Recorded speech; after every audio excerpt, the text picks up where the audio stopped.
Hi friends, good morning. ಎಲ್ಲರಿಗೂ happy Mahashivratri. Shivaratri ಹಬ್ಬ ಆಗಿರೋದ್ರಿಂದ ಬೆಳಗ್ಗೆ ಬೇಗನೆ ಎದ್ದು ಮನೆಯನ್ನೆಲ್ಲ ಕ್ಲೀನ್ ಮಾಡಿ ನಾನು ಪೂಜೆನ ಸ್ಟಾರ್ಟ್ ಮಾಡಿಕೊಂಡೆ. ಪೂಜೆನೆಲ್ಲ ಮುಗಿಸ್ಕೊಂಡು ನಮ್ಮ ಊರಿಗೆ ಹೋಗಬೇಕು, ನಮ್ಮೂರ ದೇವತೆಗೆ.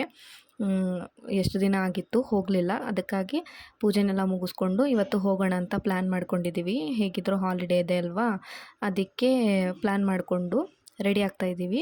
ಇನ್ನೇನು ನಾವು ರೆಡಿಯಾಗಿ ಹೊರಡ್ತಾ ಇದ್ದೀವಿ.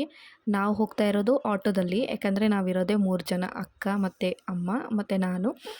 ಸೊ ಹತ್ರನೇ ಆಗುತ್ತೆ. ಆಟೋ ಕೂಡ ನಮಗೆ ಈಸಿಯಾಗಿ ಅವೈಲೇಬಲ್ ಇದೆ ಅಲ್ವಾ, ಹಾಗಾಗಿ ಆಟೋದಲ್ಲೇ ಹೋಗ್ತಾ ಇದ್ದೀವಿ.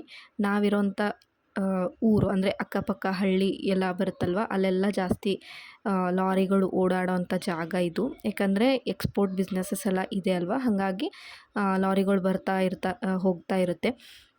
ಮತ್ತು ಕಲ್ಲಿನ ಪ್ರದೇಶ ಕೂಡ ಜಾಸ್ತಿ ಆಗಿರೋದ್ರಿಂದ ಗಿಡ ಮರ ಅದೆಲ್ಲದಕ್ಕಿಂತ ಕಲ್ಲುಗಳೇ ಜಾಸ್ತಿ ನೋಡೋದಕ್ಕೆ ಸಿಗುತ್ತೆ ನಮ್ಮ ಸೈಡೆಲ್ಲ. ಇನ್ನೇನು ನಾವು ಊರಿಗೆ ರೀಚ್ ಆದ್ವಿ. ನಮ್ಮ ಊರಿಗೆ ದೇವತೆ ಅಂದರೆ ದೇವಸ್ಥಾನಕ್ಕೆ ಹೋಗೋ ರೂಟಲ್ಲಿ ಈ ಥರ ಇದೆ ರೂಟು. ಇದು ಎವ್ರಿ ದಸರಾಕ್ಕೆ ಇದನ್ನೆಲ್ಲ ಚೆನ್ನಾಗಿ ಪೇಂಟ್ ಮಾಡಿ ರೆಡಿ ಮಾಡಿರ್ತಾರೆ. ಬೆಳಗ್ಗೆನೇ ಎಲ್ಲರೂ ಸ್ನಾನ ಎಲ್ಲ ಮುಗಿಸ್ಕೊಂಡು ಬೆಳಗಿನ ಜಾವ 4-5 ಗಂಟೆಗೇ ಈ ದೇವಿ ದೇವಸ್ಥಾನಕ್ಕೆ ನಡ್ಕೊಂಡು ಹೋಗ್ತಾರೆ ಎಲ್ಲರೂ. ತುಂಬಾ ಚೆನ್ನಾಗಿರುತ್ತೆ ಆವಾಗ ಮಾತ್ರ.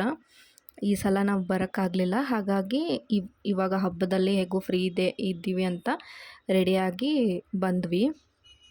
ನೋಡ್ತಾ ಇದ್ದೀರಲ್ವ ಫ್ರೆಂಡ್ಸ್, ಈ ಸೈಡೆಲ್ಲ ಭತ್ತ ಹಾಕಿದ್ದಾರೆ. ಇದು ದೇವಸ್ಥಾನಕ್ಕೆ ನಿಯರ್ ಆಗಿರೋಂಥ ಜಾಗ.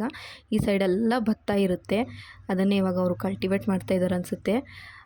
ಇನ್ನೇನು ನಾವು ದೇವಸ್ಥಾನಕ್ಕೆ ರೀಚ್ ಆಗಿಬಿಟ್ವಿ. ಬಂದಾದಮೇಲೆ ಸ್ವಲ್ಪ ದೇವಿಗೆ ಏನೇನು ಬೇಕಾಗಿರುತ್ತೆ ಅದೆಲ್ಲ ಸಾಮಾನುಗಳು ತಗೋಬೇಕಿತ್ತು. ಅದನ್ನು ತಗೊಂಡು ಎಲ್ಲರೂ ಸೇರಿ ಇನ್ನೇನು ದೇವಸ್ಥಾನದ ಕಡೆ ಹೊರಟಿದ್ದೀವಿ. ಈ ಥರದ್ದು ಅಂಗಡಿಗಳು ದೇವಸ್ಥಾನ ಸುತ್ತಲೂ ಇದೆ, ಹಾಗಾಗಿ ಎಲ್ಲಿ ಬೇಕಾದ್ರೂ ತೊಗೋಬೋದು. ದೇವಸ್ಥಾನ ಎಂಟ್ರಿ ಆಗ್ತಿದ್ದಂಗೆ ಎದುರುಗಡೆ ಈ ಥರ ಒಂದು ಬಾವಿ ಇದೆ, 2 ಇದೆ, ಇದು ಒಂದು. ಅದರಲ್ಲಿ ಇದೆಲ್ಲ ಪೇಂಟಿಂಗ್ ನೋಡ್ತಿದ್ರಲ್ವ ಫ್ರೆಂಡ್ಸ್, ಎವ್ರಿ ದಸರಾಗೆ ಈ ಪೇಂಟಿಂಗ್ ಚೇಂಜ್ ಆಗುತ್ತೆ. ಎಷ್ಟು ನೀಟಾಗಿ ಮಾಡ್ತಾರೆ ಅಂದರೆ, ಒಬ್ಬರು ಅಣ್ಣ ಈ ದೇವಸ್ಥಾನಕ್ಕೋಸ್ಕರ ಅಂತಲೇ ಅವ್ರು ಪೇಂಟ್ ಮಾಡಿಕೊಡೋದು. ಇನ್ನೇನು ನಾವು ದೇವಸ್ಥಾನದ ಒಳಗಡೆ ಬಂದು ತೊಗೊಂಡು ಬಂದಿರೋ ಅಂಥ ಪೂಜಾ ಸಾಮಾನೆಲ್ಲ ಜೋಡಿಸ್ಕೊಂಡು ಒಳಗಡೆ ಹೋಗ್ತಾ ಇದ್ದೀವಿ. ನಾನು ಯೂಟ್ಯೂಬ್ ಸ್ಟಾರ್ಟ್ ಮಾಡಿದ್ದು ಒಳ್ಳೆಯದೇ ಆಯಿತು ಅಂತ ಅನಿಸ್ತಿದೆ. ಯಾಕಂದರೆ ಈ ವಿಡಿಯೋ ಮೂಲಕ ನಾನು ಹುಟ್ಟಿ ಬೆಳೆದಂತಹ ಊರು ಮತ್ತು ನಮ್ಮೂರು ದೇವತೆಯ ದೇವಸ್ಥಾನನ ಈ ವಿಡಿಯೋದಲ್ಲೇ ಆರಾಮ್ಸೆ ನಾನು ಕ್ಯಾಪ್ಚರ್ ಮಾಡಿ ಇಟ್ಕೋಬೋದು. ಅಪ್ಲೋಡ್ ಮಾಡ್ತೀವಲ್ವ, ಪರ್ಮನೆಂಟಾಗಿ ಉಳ್ಕೊಂಬಿಡುತ್ತೆ. ಅದೇ ನಾವು ಮೊಬೈಲ್ ಗ್ಯಾಲರಿ ಎಲ್ಲ ಆದರೆ ಯಾವತ್ತೋ ಒಂದಿನ ಅದು ಮಿಸ್ ಆಗಾದರೂ ಡಿಲೀಟ್ ಆಗೇ ಆಗುತ್ತೆ.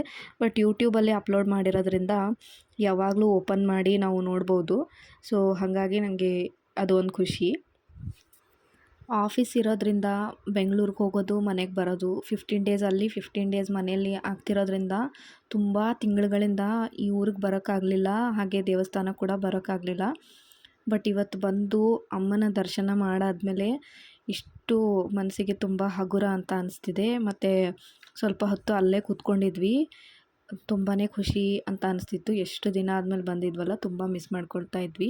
ಈ ಊರಲ್ಲೇ ನಾವು ಹುಟ್ಟಿ ಬೆಳೆದಿರೋದ್ರಿಂದ ನೆನಪು ಮತ್ತು ರಾಶಿ ಮೆಮೊರೀಸ್ ಇದೆ ನಮಗೆ. ಸೊ ಹಾಗಾಗಿ ಒಂದು ಸ್ಪೆಷಲ್ ಅಟ್ಯಾಚ್ಮೆಂಟ್ ಅಂತಲೇ ಹೇಳ್ಬೋದು.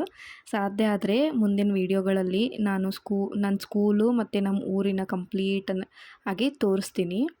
ಮನೆಗೆ ಹೋದ್ಮೇಲೆ ಇನ್ನೂ ಸ್ವಲ್ಪ ಕೆಲಸ ಇತ್ತಲ್ವ, ಹಾಗಾಗಿ ನಾವು ತುಂಬ ಹೊತ್ತು ಇರೋಕ್ಕಾಗಲಿಲ್ಲ, ಬೇಗನೆ ಹೊರಟ್ವಿ. ಬರ್ತಾ ದಾರಿಲಿ ನಮ್ಮೂರ ಪಕ್ಕದಲ್ಲಿ ಕೆಲವೊಂದು ಹಳ್ಳಿಗಳೆಲ್ಲ ಬರುತ್ತಲ್ವ, ಅಲ್ಲಿ ನೀವು ನೋಡ್ತಾ ಇದ್ದರೆ ಬರೀ ಕಲ್ಲೇ ಕಾಣಿಸುತ್ತೆ. ಅದಕ್ಕೆ ನಾವಿರುವಂಥ ಜಾಗನ ಕಲ್ಲಿನ ಪ್ರದೇಶ ಅಂತಲೇ ಕರೀತಾರೆ. ಇದನ್ನು ಹೆಂಗೆ ಅಂತ ಅಂದರೆ, ಇಂಪೋರ್ಟ್ ಎಕ್ಸ್ಪೋರ್ಟ್ ಬಿಸ್ನೆಸ್ನ ಮಾಡ್ತಾರೆ. ಇದನ್ನೆಲ್ಲ ಖಣಿ ಅಂತ ಕರಿತೀವಿ ನಾವು. ಇದು ಮೇ ಬಿ ನಾನು ಕೇಳಿರೋ ಪ್ರಕಾರ ಇದೆಲ್ಲ ಮುಂಬೈಗೆಲ್ಲ ಸಪ್ಲೈ ಆಗುತ್ತೆ ಈ ಕಲ್ಲುಗಳೆಲ್ಲ. ಅಲ್ಲೆಲ್ಲ ಪುಟ್ಟ ಮನೆ ಕಟ್ಟೋದಕ್ಕೆಲ್ಲ ಹೆಲ್ಪ್ ಆಗುತ್ತೆ ಅಂತ ಕೇಳಿದ್ದೀನಿ. ತುಂಬ ಚೆನ್ನಾಗಿರುತ್ತೆ, ಈ ಬಿಸ್ನೆಸ್ಸಲ್ಲೂ ತುಂಬ ಲಾಭ ಇದೆ ಅಂತ ಕೇಳಿದ್ದೀನಿ ನಾನು. ಹೋಗ್ತಾ ಹಾಗೆ ವ್ಯೂನೆಲ್ಲ ಎಂಜಾಯ್ ಮಾಡ್ಕೋತಾ ಹೋದ್ವಿ. ಇನ್ನೇನು ನಾವು ಮನೆಗೆ ರೀಚ್ ಆಗಿ ಈವ್ನಿಂಗ್ ಉಪವಾಸ ಎಲ್ಲ ಬಿಡೋದಕ್ಕೆ ಏನೇನು ಬೇಕಾಗುತ್ತೆ ತಿಂಡಿ ತಿನಿಸು ಎಲ್ಲ ರೆಡಿ ಮಾಡ್ಕೊಳ್ತಾ ಇದ್ವಿ.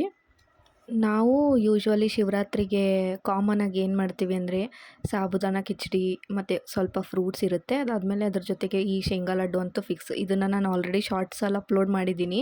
ಈ ರೆಸಿಪಿ ಚೆಕ್ ಮಾಡಿ, ತುಂಬ ಈಸಿಯಾಗಿರುತ್ತೆ. ಸೊ ಇದನ್ನೆಲ್ಲ ನಾವು ಮಾಡ್ಕೋತೀವಿ. ರೈಸ್ ಐಟಮ್ಸ್ ಏನೂ ಮಾಡೋದಿಲ್ಲ.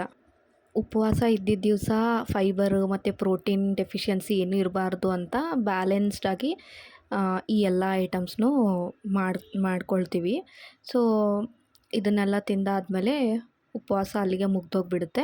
ನಾವೇನು ಜಾಗರಣೆ ಏನು ಮಾಡೋದಕ್ಕೆ ಹೋಗೋದಿಲ್ಲ. ನೀವು ಯಾವ ಥರ ಶಿವರಾತ್ರಿ ಹಬ್ಬನ ಸೆಲೆಬ್ರೇಟ್ ಮಾಡಿದ್ದೀರಾ ಅನ್ನೋದನ್ನು ಕಾಮೆಂಟ್ ಮಾಡಿ ತಿಳಿಸೋದು ಮರಿಬೇಡಿ.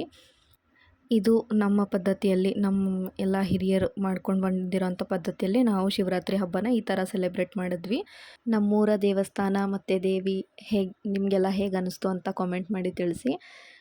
ಈ ವ್ಲಾಗ್ನ ಇಲ್ಲಿಗೆ ಎಂಡ್ ಮಾಡ್ತಾ ಇದ್ದೀನಿ ಫ್ರೆಂಡ್ಸ್. ಈ ವಿಡಿಯೋ ಇಷ್ಟ ಆದರೆ ಲೈಕ್ ಮಾಡಿ, ಚಾನಲ್ನ ಸಬ್ಸ್ಕ್ರೈಬ್ ಮಾಡಿ. Thanks for watching. Bye bye.